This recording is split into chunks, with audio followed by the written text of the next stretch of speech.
صبر کرنے والی ایک انوکھی عورت جس پہ غموں کا پہاڑ ٹوٹا، لیکن ان سب مصیبتوں کے اوپر اس نے صبر سے کام لیا۔ شیخ عبد الحسن سراج کہتے ہیں کہ میں ایک مرتبہ حج کو گیا۔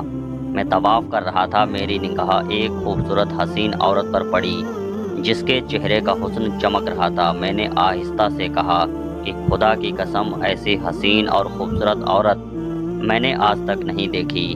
یہ اس کے چہرے کی ساری رونق اس وجہ سے ہے کہ اس کو کبھی کوئی رنج و غم نہیں پہنچا ہوگا۔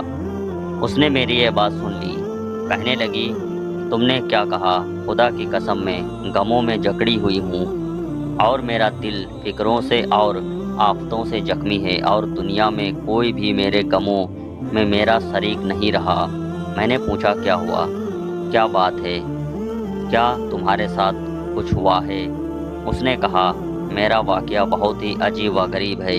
ایک مرتبہ میرے شوہر نے قربانی کرنے کے لیے ایک بکری ذبح کی تھی۔ میرے دو چھوٹے بچے کھیل رہے تھے اور ایک چھوٹا بچہ دودھ پیتا میری گود میں تھا۔ میں نے گوشت پکانے کے لیے اٹھی تو ان دونوں لڑکوں میں سے ایک نے دوسرے سے کہا کہ میں تجھے بتاؤں کہ ابا نے کس طرح بکری ذبح کی۔ اس نے کہا کہ بتاؤ، تو بڑے بھائی نے چھوٹے بھائی کو لٹا کر بکری کی طرح ذبح کر دیا۔ پھر وہ اس کو ذبح کر کے ڈر کے مارے بھاگ گیا اور پہاڑ پر چڑھ گیا۔ وہاں پر ایک بھیڑیے نے اسے کھا لیا۔ باپ اس کی تلاش میں نکلا اور ڈھونڈتے ڈھونڈتے پیاس کی شدت سے مر گیا۔ میں دودھ پیتے بچے کو وہیں بٹھا کر دروازے تک گئی کہ شاید کہیں کسی سے شوہر کے بارے میں معلوم ہو جائے کہ وہ کہاں ہے۔ وہ چھوٹا بچہ گھسٹتا ہوا ہانڈی کے پاس پہنچ گیا جو چولہے کے پاس رکھی ہوئی جوش مار رہی تھی۔ اس بچے نے اسے ہلا دیا، جس کی وجہ سے وہ پکتی ہوئی ہانڈی اس پر گر گئی، جس سے اس بچے کے سارے بدن کا گوشت ہڈیوں سے الگ ہو گیا۔ میری ایک بڑی لڑکی تھی جو اپنے شوہر کے گھر تھی۔ اسے جب اس سارے واقعے کی خبر معلوم ہوئی تو وہ خبر سن کر زمین پر بے ہوش ہو کر گر گئی اور اسی میں اس کی بھی موت ہو گئی۔ مقدر نے ان سب کے درمیان سے مجھے اکیلا چھوڑ دیا۔ میں نے کہا، ان مصیبتوں پر تم نے صبر کیا؟ وہ کہنے لگی کہ صبر کا انجام بہتر ہے اور صبر نہ کرنے پر کوئی اجر اور ثواب نہیں ملتا۔ پھر اس نے 3 شعر کہے، اس کے بعد روانہ ہو گئی، جس کا ترجمہ یہ ہے، میں نے صبر کیا اسی لیے کہ صبر بہترین اعتماد اور بھروسے کی چیز ہے۔ اگر بے صبری سے مجھے کوئی فائدہ پہنچتا تو میں بے صبری کر لیتی۔ میں نے ایسی مصیبتوں پر صبر کیا، اگر وہ مصیبتوں سخت پہاڑوں پر پڑتی تو وہ پہاڑ بھی ٹکڑے ٹکڑے ہو جاتے۔ میں نے آنسوؤں پر قدرت اور صبر پا کر اس کو باہر نکلنے سے روک دیا، اسی لیے اب وہ آنسو اندر ہی اندر میرے دل پر گر رہے ہیں۔ محترم سامعین، صبر ایک عظیم عبادت ہے۔ اس کی اہمیت اس بات سے ظاہر ہوتی ہے کہ اللہ تعالیٰ نے اپنے یہاں صبر کا بے حساب اجر اور ثواب رکھا ہے۔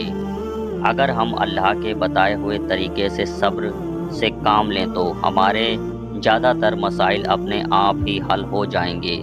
مصیبت اور آزمائش پر صبر اللہ تعالیٰ کی بصارت کا ذریعہ ہے۔ دنیا میں رہتے ہوئے انسان کو کئی طرح کی مشکلوں کا سامنا کرنا پڑتا ہے۔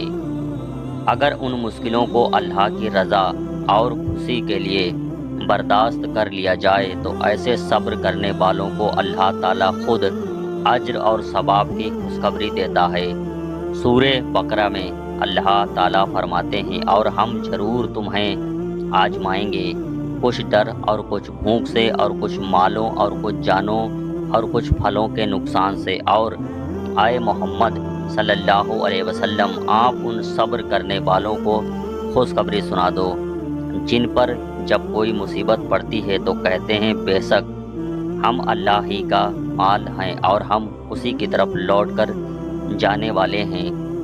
ایک حدیث قدسی میں اللہ تعالیٰ کا ارشاد ہے، اے آدم کی اولاد، اگر تو نے شروع صدمہ اور مصیبتوں میں صبر کر لیا اور میری خوشی اور ثواب کی نیت کی، میں جنت کے سوا تمہیں کوئی اجر نہیں دوں گا۔ یعنی شروع صدمہ اور مصیبت میں صبر کرنے کا بدلہ جنت ہے۔ ابن ماجہ آپ صلی اللہ علیہ وسلم نے ارشاد فرمایا، جو بندہ کسی جانی مالی مصیبت میں مبتلا ہو، وہ کسی سے اس مصیبت کو ظاہر نہ کرے اور نہ لوگوں سے شکوہ شکایت کرے، تو اللہ تعالیٰ کا ذمہ ہے کہ وہ اس کو بخش دیں گے اور معاف کر دیں گے۔ نمبر 2، بچے کے سامنے قربانی نہیں کرنی چاہیے اور چاقو ہتھیار وغیرہ بچوں کی پہنچ سے دور ہونا چاہیے۔ نمبر 3، ناسمجھ بچے کو کھانا پکنے والی جگہ پہ جانا یا کھانا بن رہا ہو، وہاں آگ جل رہی ہو، اکیلا نہیں چھوڑنا چاہیے۔